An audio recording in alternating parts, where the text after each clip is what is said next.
Camera বন্ধ কর না ভাই।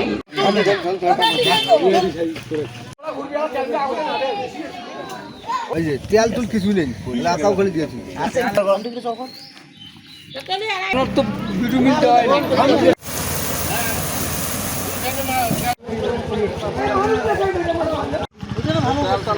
মাল ফেলাইছে, মাল কম হয়েছে, পরের দিন আমি বালু সারে দিছি, আবার মাল আনি দিয়ে গেছি বেলচাত করি।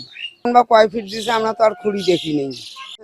মানে হাত দিয়ে নাড়লে সমস্ত পাথর উড়ে যায়, আর রাস্তার তো কোনো কাজই হয়নি এটা। সরকারের কাছে আবেদন জানাই আপনার আস্থা দিলে আবার ভালো হয়। তো সেরকম কাজ হচ্ছে না, মানে পা দিয়ে একটু ইয়ে দিলে মানে পিচ উড়ে যাচ্ছে, আর গাড়ি দিয়ে তো আরো মানে গাড়ি ঘুরেলে মানে পিচ আরো উড়ে যাচ্ছে, কালকে আমি দেখছি। আর যদি একটু একটু নাড়াচাড়া দেন তো এইটা যে নিচের যে ইয়েটা আছে উপরে যে ধরনটা তুলে আসে, ঠিক আছে, একদম মানে একটু মানে নর্মাল টাইপের হয়ে গেছে, যে কার্পেন্টারটা একটু নর্মাল টাইপের হয়ে গেছে, এটা কাজের কোয়ালিটি অতটা ভালো না। আমাদের যেটা আগে যেরকম ছিল এটাই ভালো ছিল, কিন্তু এখন পিচ দেওয়ার পরে আরো দেখা যাচ্ছে সমস্যা।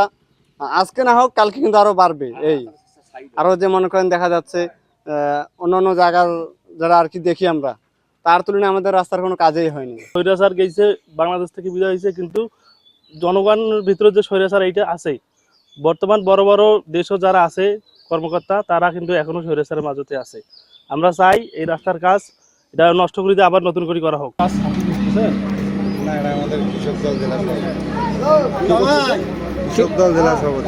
এই এলাকাবাসীর ব্যাপক অভিযোগ, এখানে আপনি ভিটামিন যে পরিমাণে দেওয়ার কথা তার 4 ভাগের 1 ভাগও দিচ্ছেন না। এই যে আমরা সরজমিনে এসে দেখতে পাইছি, সরজমিনে দেখতে পাইছি এখানে কিন্তু ভিটামিন দেওয়া নাই, নিয়ম নাই। ক্যামেরা বন্ধ কর না ভাই। ভাই ক্যামেরা চলবে, সমস্যা নেই। আপনি এমনি কথা। এই মাল যে ভালো করে মিক্সচার হয় না, এই যে পিচটা ফেলাইছে, আমি কিন্তু প্রতিবাদ করেছিলাম।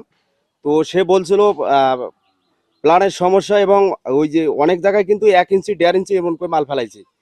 এবং এখানে অনেক কিন্তু মানে আমরা কিন্তু অনেক যুব সমাজ প্রতিবাদ করেছিলাম, কিন্তু এরা কথা শোনে নাই।